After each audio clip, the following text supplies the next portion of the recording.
शनीच्या प्रकोपापासून वाचायचे असेल तर हे उपाय नक्की करा।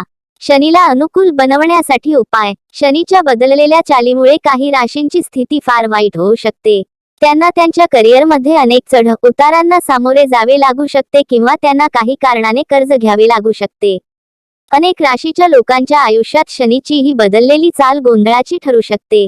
शनीच्या चालीतील बदलामुळे लोकांना चढ उतारांना सामोरे जावे लागू शकते।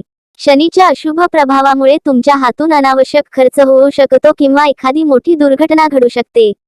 करिअरमध्ये काही तणाव असू शकतो किंवा वैवाहिक नात्यात दुरावा येऊ शकतो।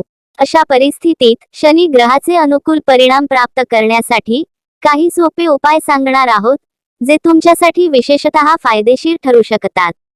1. दर शनिवारी शनी स्तोत्राचा पाठ करा आणि काळा पक्षी खरेदी करून त्याला दोन्ही हातांनी धरून आकाशात उडवा। हे करत असताना मनाने शनीचे ध्यान करा। शनीशी संबंधित दशेमध्ये लाभ होईल। 2. शनिवारी काली मातेच्या मंदिरात लोखंडी त्रिशूळ दान करा। हे त्रिशूल शिव मंदिरात किंवा महाकाल भैरव किंवा महाकाली मंदिरात अर्पण करावे।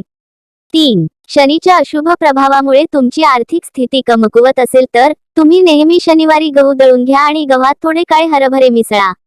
याशिवाय जुने काळी चप्पल शनिवारी चौकात ठेवून द्या।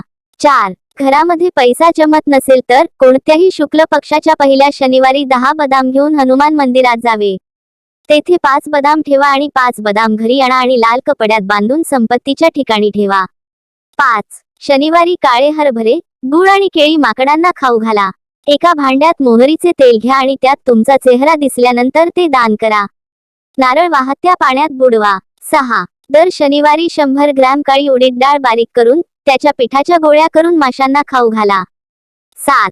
शनिवारी सूर्यास्ताच्या वेळी मधल्या बोटात घोड्याच्या नाळेची किंवा बोटीच्या खिळ्याची अंगठी घाला। सलग 5 शनिवारी स्मशानभूमीत लाकूड दान करा।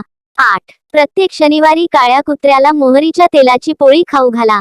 याशिवाय शनिवारी रात्री हात पायांच्या नखांवर मोहरीचे तेल लावावे। 7 शनिवार मुंग्यांना काळे तीळ, मैदा आणि साखर खाऊ घाला। मित्रांनो, तुम्हाला ही माहिती कशी वाटली? आवडली असेल तर लाईक, शेअर आणि आमच्या या चॅनेलला सबस्क्राईब करायला विसरू नका। धन्यवाद।